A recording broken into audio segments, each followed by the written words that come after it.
Pour cette vidéo, nous recevons Philippe Murer, économiste souverainiste, cofondateur du mouvement politique citoyen, avec Olivier Piacentini et Laurent Henninger, auteur de la note de la Fondation Respublica sur les scénarios de sortie de l'euro et de ses livres Comment réaliser la transition écologique et sortir du capitalisme du désastre. Bonjour Philippe Murer, merci d'être avec nous. Bonjour Lisbeth. Et pour faire suite à votre invité précédent, Jean-Eudes Gana, j'ai beau avoir écrit le livre Comment réaliser la transition écologique, un défi passionnant. Je suis d'accord avec lui sur tous les escrologistes qui nous entourent, dont Salomé Saké est l'emblème vraiment extraordinaire. Bon, écoutez, j'espère qu'il écoute encore notre radio, et puis vous êtes au moins deux, mais je sais que nous sommes même légion derrière ces idées-là. Philippe Murer, si nous vous avons invité ce matin, alors on aurait pu parler d'écologie, c'est d'ailleurs un peu en lien, mais on va parler d'électricité. On va rendre à César ce qui est à César. C'est Florian Philippot sur son compte X qui alertait hier ses abonnés. La Commission européenne vient de demander à la France de scinder son marché de l'électricité en plusieurs entités, en rupture avec l'unification nationale et la création après-guerre d'EDF. Est-ce que concrètement, vous pourriez nous expliquer ce qui se passe et en quoi c'est un problème? Pourquoi est-ce que Florian Philippot se sent le devoir de tirer la sonnette d'alarme? C'est un article du journal européen Euractiv qui le signale, donc c'est une source on ne peut plus officielle. Et qu'est-ce que dit cet article? Parce que le marché européen, c'est très compliqué. C'est comme le marché européen de l'électricité ne fonctionne pas, la Commission européenne a décidé de changer toutes les règles. Donc on a un nouveau livre blanc de l'électricité qui va sortir avec de nouvelles règles en mars 2025 pour encore plus de marché européen de l'électricité. Ce qu'ils nous promettent, en fait, c'est un système encore plus compliqué. Donc on va diviser en plusieurs régions. Par exemple, le marché français. Le gouvernement va être normalement obligé de faire ça avec des prix différents selon les régions, c'est-à-dire exactement ce qui se passe en Italie et en Suède, où il y a des prix de l'électricité qui sont différents selon les régions. Alors c'est vrai que ça pose un gros problème à EDF, qui est une entreprise nationale et qui devoir gérer des marchés locaux, et ça annonce une dislocation d'EDF. Enfin, l'Union européenne, en fait, demande que le régulateur français, allemand, espagnol disparaisse au profit d'un régulateur européen. Mais l'objectif dans tout ça, final, c'est un prix unique de l'électricité en Europe. C'est-à-dire que l'atout nucléaire français ne va plus bénéficier aux Français, mais va être distribué dans toute l'Union européenne. La France va donc devoir, à terme, avoir un prix de l'électricité qui va s'aligner vers le haut avec l'Allemagne et le prix allemand qui va baisser. C'est-à-dire qu'on va distribuer la rente nucléaire française que nous avons construite avec notre argent public à toute l'Union européenne. Et si vous voulez, ça rejoint le marché européen de l'électricité comme il a été créé depuis 2012. Au départ, en fait, en 2012, on avait un prix de l'électricité en France qui était à 12 centimes d'euros pour un coût de revient de 6 centimes. Avec le marché de l'européen de l'électricité, on a réussi à obtenir un prix 2 fois plus cher, 25 centimes d'euros, pour un coût de revient qui est toujours de 6 centimes d'euros. Alors, vous parlez de cette rente nucléaire, elle a été longtemps décriée, notamment par tous les lobbies écologistes et par ces pays qui, eux, ont choisi de s'orienter vers d'autres sources d'énergie. Aujourd'hui, tous ces pays seront assez contents finalement de profiter du manque de conscience écologique de la France et donc de ces centrales nucléaires. C'est ce que vous nous expliquez. Tout à fait, c'est pas un manque de conscience écologique parce qu'en fait, Oui, c'était de l'énergie l'ironie. nucléaire, ça permet d'avoir 100% du temps une énergie qui est tout à fait propre et une énergie qui est pas chère. Or, la voie qui a été choisie par l'Union européenne, c'est une voie différente. C'est le dogme des énergies renouvelables allemand qui a été imposé en fait à toute l'Europe. Parce que, rappelons, quand on a une éolienne qui tourne et qui produit de l'électricité, elle n'en produit qu'un quart du temps. Les 3 quarts du temps restants, en fait, c'est de l'électricité est produite par une centrale à gaz ou au charbon, comme en Allemagne. C'est exactement ce qui se passe là-bas. Et c'est beaucoup plus polluant, bien sûr, qu'une centrale nucléaire qui produit 100% du temps une énergie propre. Mais alors, il y a deux choses. L'Union européenne, effectivement, ne veut pas qu'il y ait des financements pas chers de l'électricité nucléaire. Et la ministre suédoise s'en est plainte récemment auprès des Allemands. Et en plus de cela, vous comprenez que le fait d'avoir une éolienne et une centrale à gaz en même temps au lieu d'une centrale nucléaire, ça coûte beaucoup plus cher. Il faut 2 systèmes de production. Donc, c'est plus cher. Deuxièmement, il faut des réseaux électriques beaucoup plus complexes et beaucoup plus coûteux parce qu'il faut prendre de l'électricité dans tous les points où il est produit donc dans toutes les éoliennes et les panneaux solaires français, pour les ramener. Donc ça coûte très cher. Le prix, c'est combien? C'est 700 milliards d'euros pour l'Allemagne. 700 milliards d'euros qu'ils ont investis depuis 15 ans pour se passer d'énergie nucléaire et passer aux renouvelables et aux centrales charbon-gaz. Donc, si vous voulez, c'est complètement fou parce que l'électricité allemande produit 7 fois plus de CO2 que l'électricité française. Et puis, quand il n'y a pas de vent, dernière chose, c'est que l'Allemagne est obligée d'aller tirer l'électricité des autres pays. Ça s'est passé cet hiver. Il y a eu 3 semaines sans vent. Qu'a fait l'Allemagne? Elle n'avait pas assez d'électricité au charbon et au gaz pour le pays. Donc, elle est allée tirer de l'électricité en Suède massivement. Ce qui a fait exploser les prix en Allemagne, mais aussi en Suède. Et la ministre suédoise de l'électricité, qui n'a pas la langue dans sa poche, a fait grand bruit avec ça en dénonçant ce que faisait l'Allemagne. Nous sommes donc enfermés dans un système incroyable, kafkaïen. Et l'Union européenne, pire que ça, impose des amendes à la France parce que la France a trop de nucléaire et pas assez d'énergie renouvelable. Donc on est plus propre que les Allemands, mais on a des amendes. L'amende, c'est 1 milliard d'euros par an pour la France parce qu'elle n'a pas assez d'éoliennes. Et là où nous sommes chez les fous, c'est que la France a déjà trop d'électricité aujourd'hui. Elle vend 20% de son électricité au reste de l'Europe. Donc on demande de construire plus d'éoliennes à coût de milliards d'euros. Donc on va produire plus d'électricité. Et en fait, la France, quand elle construit une éolienne, elle est obligée de fermer, dès qu'il y a du vent, partiellement les centrales nucléaires. Donc on va dépenser un tas d'argent pour une électricité dont on n'a pas besoin. Donc nous sommes vraiment chez les Shadok avec l'Union européenne.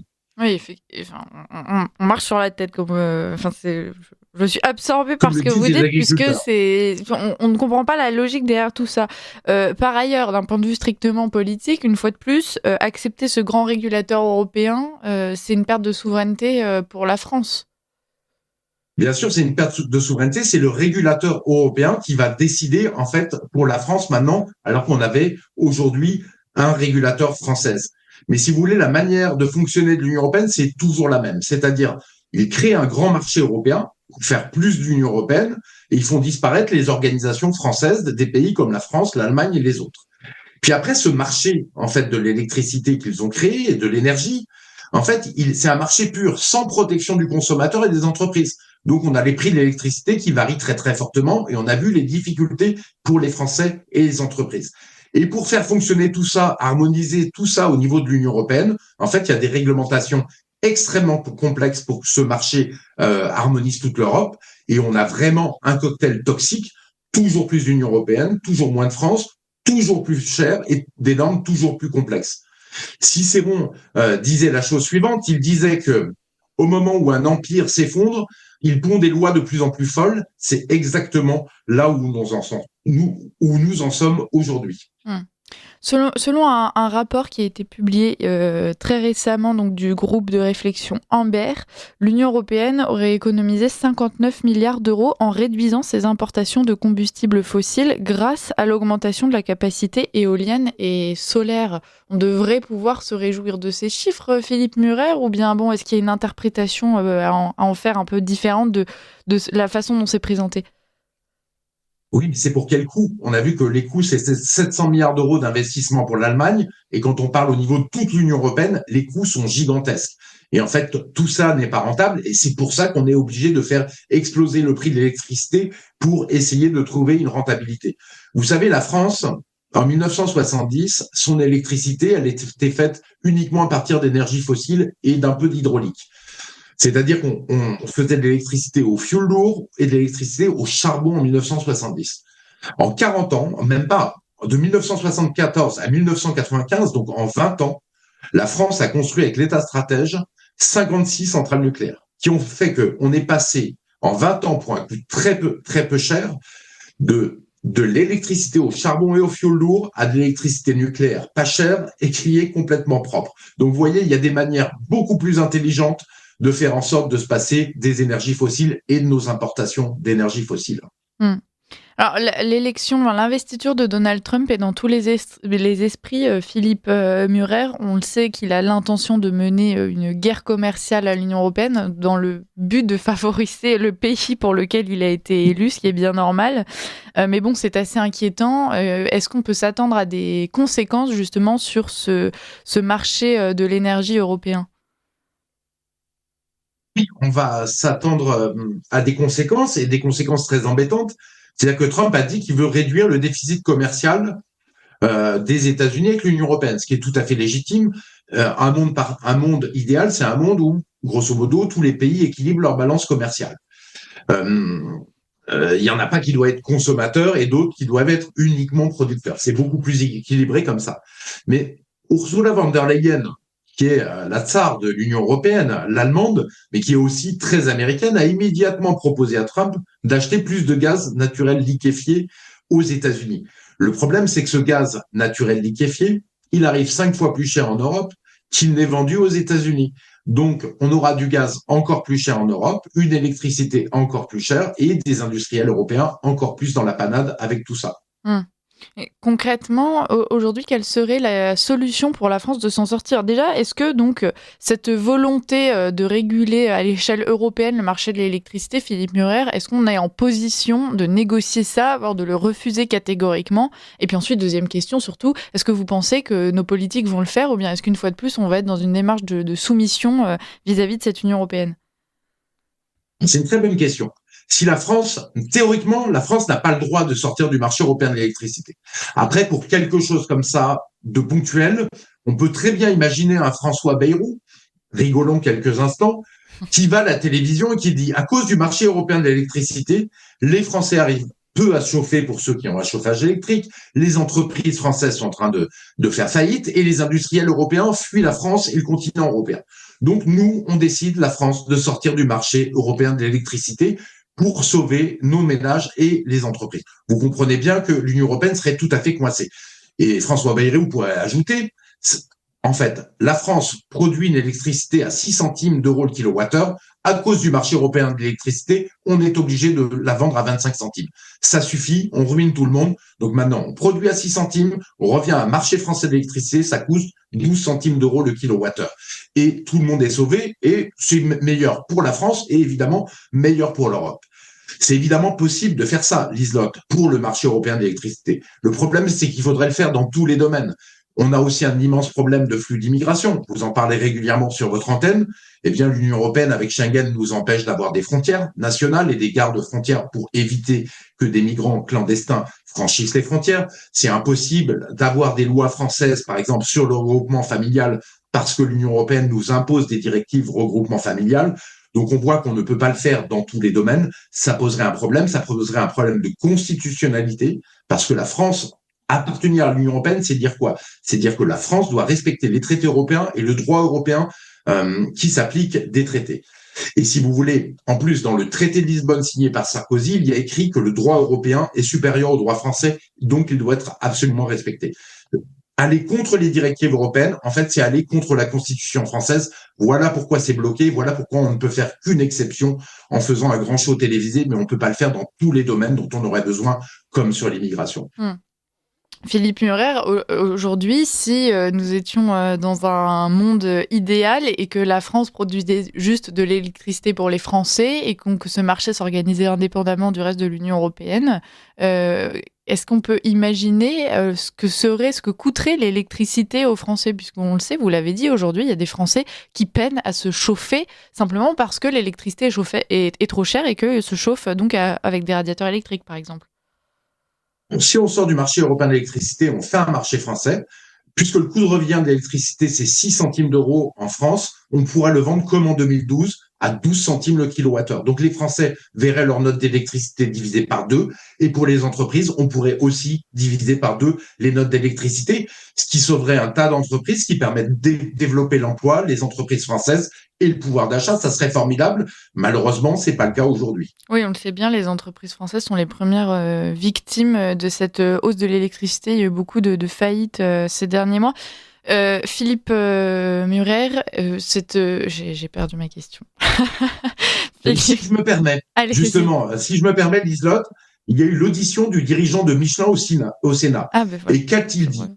Il a dit, même pour Michelin, les coûts de l'électricité sont 2 fois plus chers en France qu'aux États-Unis. Et même pour Michelin qui négocie ses prix, puisque c'est une entreprise très très forte multinationale. Et il disait aussi, le coût du gaz, c'est 4 fois plus cher en France et en Europe qu'aux États-Unis. Et il dit, on fait face à des prix de l'électricité très élevée. Et en fait, on est obligé de fermer tout simplement l'usine de Vannes et de Cholet parce que avec 1200 salariés. Et ça pose un problème évidemment majeur à Michelin. Et là, on peut pas dire qu'il délocalise pour faire des bénéfices. Il délocalise juste pour sauver l'entreprise. Qui plus est, en fait, le patron de Michelin expliquait aussi ce qu'on expliquait tout à l'heure, qu'il faisait face à des réglementations européennes très lourdes et changeantes. Il résumait ainsi la compétition entre les entreprises européennes et les entreprises américaines ou asiatiques de la manière suivante. J'adore faire des compétitions de football. Le problème, c'est que nous jouons à 11 joueurs et qu'on permet aux autres équipes de jouer à 22 joueurs. Et en plus, ils ont le droit de prendre le ballon avec les mains. Dans ces conditions, c'est impossible de gagner. Ouais. Alors, ma question m'est revenue puisque vous avez parlé donc d'une grosse entreprise, à savoir Michelin. Moi, ma question, c'était EDF dans tout ça. Voilà, quelle serait la position de l'entreprise face à ces nouvelles régulations? Alors, la position par rapport aux nouvelles régulations européennes, Oui. eh ben, ça va être encore un embrouillamini de plus.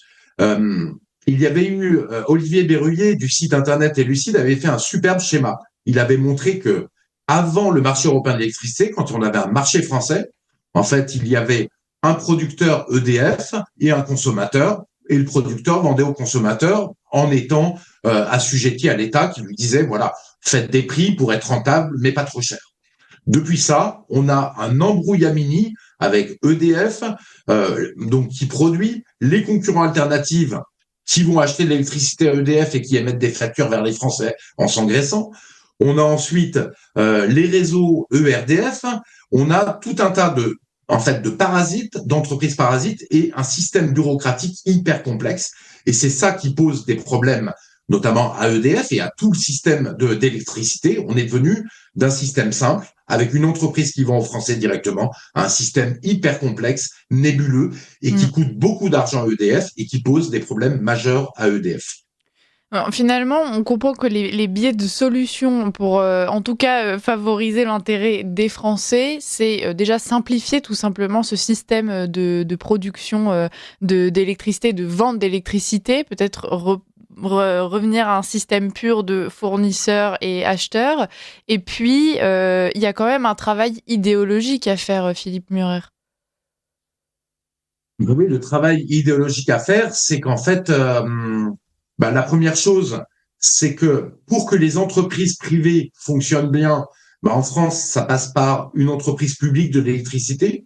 Donc le privé, c'est formidable, et le libéralisme économique dans beaucoup de domaines, mais dans quelques domaines particuliers comme l'électricité ou la SNCF, eh bien, c'est mieux d'avoir un système public clair et bien fait. Vous voyez, vous achetez très cher vos billets de train depuis que la SNCF a été privatisée, a été libéralisée par l'Union européenne.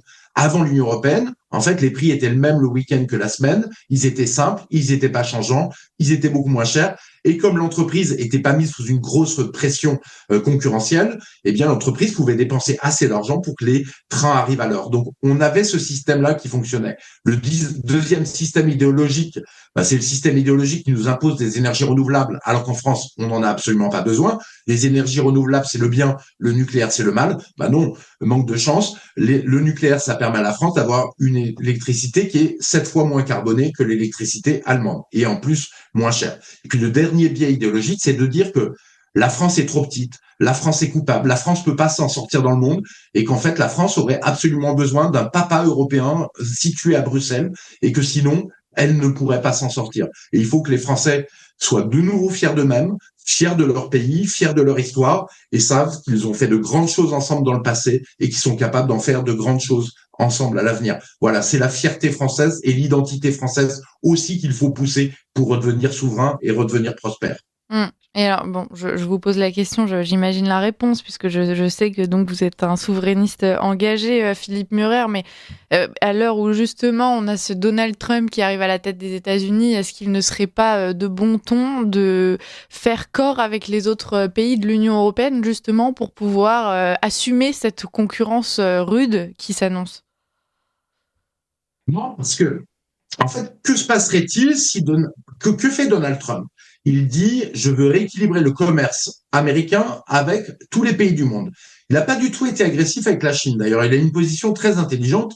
Il a dit, écoutez, nous avons 300 milliards de dollars de déficit commercial avec la Chine. La Chine nous mange notre industrie. Nous demandons juste à être à l'équilibre commercial avec la Chine. Et nous nous entendrons très bien avec la Chine. Il est très dur pour les gouvernements chinois de dire non, nous voulons toute l'industrie, nous, et le monde entier n'a pas le droit d'industrie, les Américains y compris. Donc c'est une attitude intelligente. Vis-à-vis de l'Union européenne, en fait, le déficit commercial des États-Unis est de 160 milliards de dollars. En fait, comme l'Union européenne consomme peu, elle exporte beaucoup, et Trump dit que c'est une petite Chine. Que dit Trump? Il dit, je veux rééquilibrer le déficit commercial avec les États-Unis pour qu'on ait assez d'industrie. Le problème, c'est que ce déficit commercial des États-Unis, il est principalement du fait de l'Allemagne, qui a 60 milliards de dollars d'excédent. La France n'a pas d'excédent avec les États-Unis. Donc en fait, Donald Trump va mettre des droits de douane avec l'Union européenne pour imposer un rééquilibrage du commerce qui est tout à fait logique. Le problème, c'est que la France n'a pas d'excédent commercial. Si elle n'était pas dans l'Union européenne, en fait, on pourrait négocier avec les États-Unis en disant nous n'avons pas de déséquilibre commercial, donc il est totalement logique qu'il n'y ait pas de droit de douane entre la France et les États-Unis. Vous voyez, donc nous sommes totalement perdants dans ce système, nous, la France, et en fait, on se retrouve avec quelque chose de fou, c'est-à-dire que la réponse qui est faite par le système que vous avez dit, c'est en fait, l'Union européenne ne marche pas, il faut plus d'Union européenne. Eh bien, c'est exactement la même réponse qui était faite par les communistes de l'URSS, de l'Union soviétique, c'était de dire ça marche pas en URSS parce qu'il faut plus de communistes. Donc l'Union européenne ressemble de plus en plus à l'URSS et en fait, sans se rendre compte que comme le Titanic, il fonce tout droit vers l'iceberg et que pour nous, il est vraiment temps de quitter ce navire. On parle des pays qui pèsent sur notre économie, Philippe Murer. On parle de l'Allemagne qui, par exemple, dès qu'il manque un souffle de vent, doit aller chercher de l'électricité ailleurs. Et donc, les habitants des pays concernés, vous parliez de la Suède, en pâtissent sur leur facture d'électricité. Mais est-ce qu'il n'y a pas des pays aussi qui pourraient être un atout pour la France, qui pourraient contribuer, par exemple, à pallier ce déficit de l'Allemagne quand il n'y a plus de vent? Si on s'y met à plusieurs, on peut imaginer que les choses devraient être relativement neutres pour chaque pays pris individuellement. Ce qui se passait avant le marché européen de l'électricité, l'Union européenne, si vous voulez, c'est que la France exportait de l'électricité quand on en avait en trop et que l'Allemagne et d'autres pays importaient. Donc en fait, c'était exactement la même chose. Mais simplement, on le faisait au niveau national. Chaque pays parlait avec les autres pays et s'arrangeait pour équilibrer son marché de l'électricité comme tous ces autres marchés. Et ça se passait extrêmement bien. Donc, vous voyez, alors qu'en fait, la protection du marché européen de l'électricité permet à l'Allemagne d'être complètement irresponsable. C'est-à-dire qu'elle permet de dire à l'Allemagne, bon, je suis en déséquilibre d'électricité complet avec mes éoliennes et les panneaux solaires. Peu importe, j'irai tirer de l'électricité sur la Suède et tirer de l'électricité en Pologne quand j'en ai besoin. Mais c'est pareil pour l'immigration. Si vous voulez, les pays avant protégeaient chacun leurs frontières.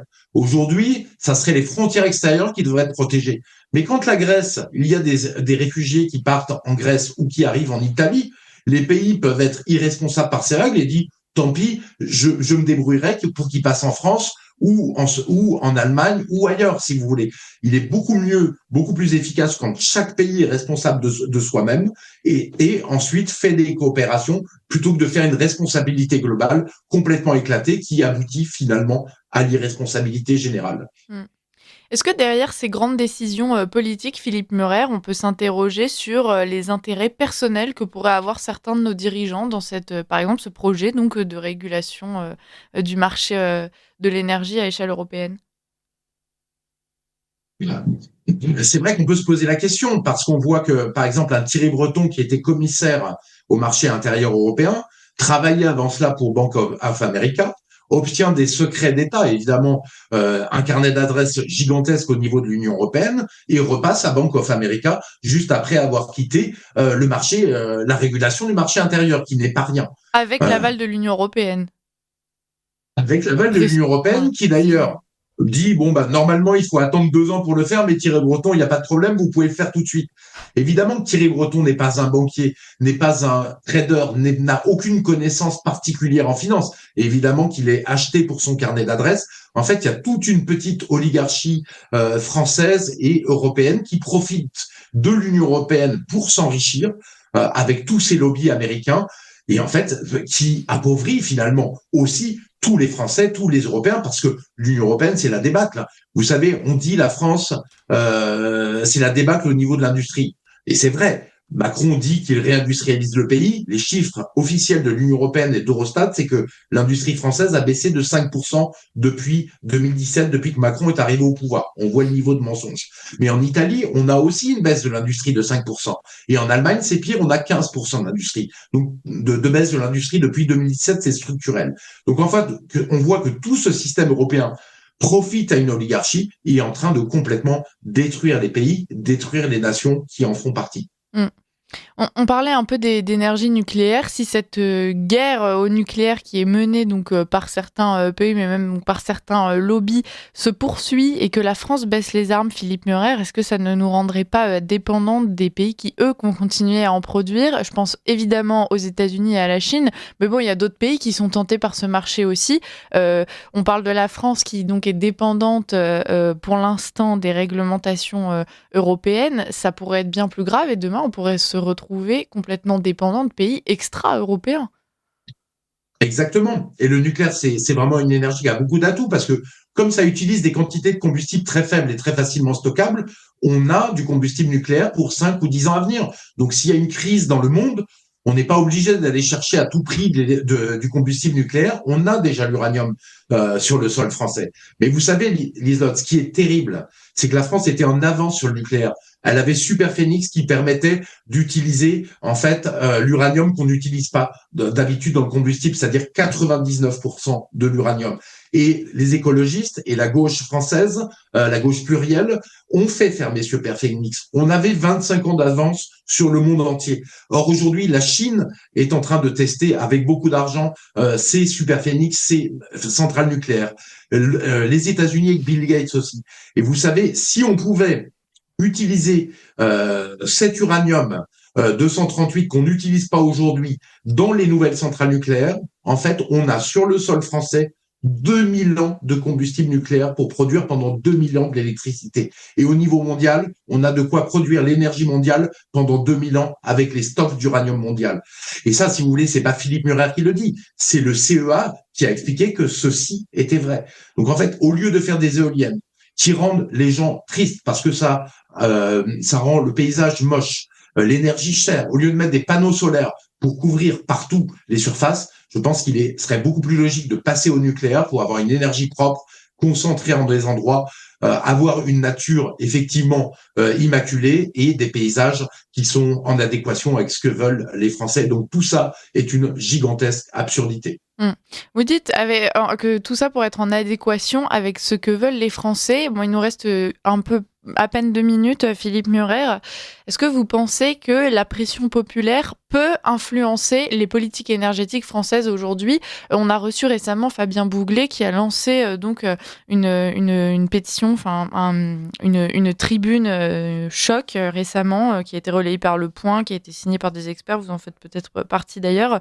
Mais voilà, est-ce que vous pensez que il peut y avoir un écho national si jamais les Français se mobilisent sur le sujet pour donner leur avis? Je pense que c'est un écho, mais surtout sur les Français, parce que la caste qui dirige la France est complètement sourde et aveugle, en fait, aux souhaits des Français. C'est vrai mais ce sont des initiatives tout à fait intéressantes, parce que ça montre aux Français, par le biais des médias alternatifs et même par la pénétration dans les médias classiques, Eh oui. qu'il y a un problème sur l'électricité et la façon dont on gère l'énergie dans l'Union européenne.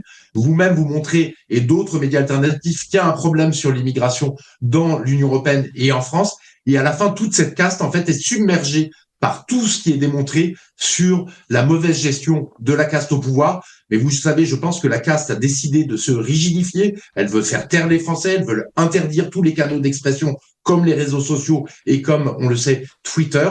Je pense que la révolte sera populaire et la solution sera populaire. Malheureusement, la caste ne bougera pas. Il faudra que les Français dégagent cette caste et envoient de nouveaux politiques au pouvoir pour enfin résoudre les problèmes du pays. Merci beaucoup Philippe Murer, et puis de la même façon que vous, alors quelle que soit la forme que ça prend, on espère en tout cas que les Français seront bientôt débarrassés de cette fameuse caste dont vous nous parler, puisque ça semble être quand même leur volonté générale.